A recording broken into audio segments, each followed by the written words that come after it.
तो सबसे पहले वही स्ट्रक्चर रहेगा, हमारे पास 2 पन्ने रहेंगे। इन 2 पन्नों में मान लीजिए सवाल यहां तक है। We will start our introduction part from here in 2 to 3 lines. Then we will start the body part. Always try to start the main crux of the question. जो बॉडी है, जो कोर एसेंस आपसे पूछा गया है analysis करने के लिए, उसको आप फर्स्ट पेज में ही स्टार्ट करते हैं।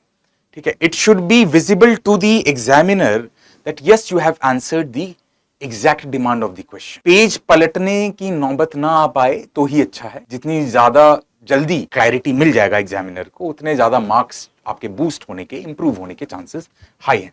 So start body and we will follow the same model.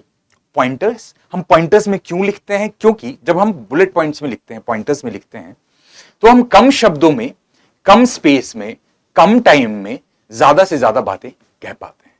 वही जब हम पैराग्राफ बेसिस पे लिखते हैं, there is nothing wrong in writing in paragraph, your marks will not be deducted, but higher chances are that you will end up taking more time to write, क्योंकि वहां पे आप ग्रामेटिकली आपको सारा correct होना पड़ेगा।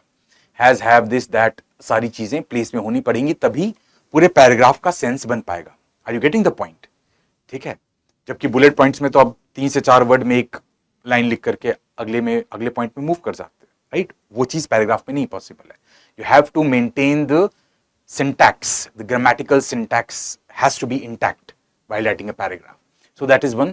टाइम ज्यादा लेता है, स्पेस ज्यादा लेता है। चांसेस ये भी हैं कि पढ़ने वक्त एग्जामिनर जब उसको पढ़ रहा है, चांसेस ये भी है कि कुछ पॉइंट्स वो मिस कर जाए। ठीक है, क्योंकि जब वो पैराग्राफ पढ़ रहा होता है तो वो ऐसे पढ़ रहा होता है। ठीक है, ईच वर्ड ही हैज टू गो थ्रू।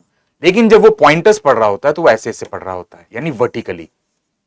यहां पे ही has to go horizontally each time. ठीक है, so when he is reading vertically, in less amount of time he is covering or reading more of the points that you have written. So that increases the scope of your getting more marks, because all the points that you have covered, ठीक है, जो कि आप initial 3-4 words में ही लिख देते हो, जो मेन क्रक्स है आपके पॉइंट्स का, वो सारा कवर हो जाता है। तो मार्क्स जो है ज्यादा आपको मिलने के चांसेस होते हैं, क्योंकि ज्यादा पॉइंट्स भी कवर्ड होंगे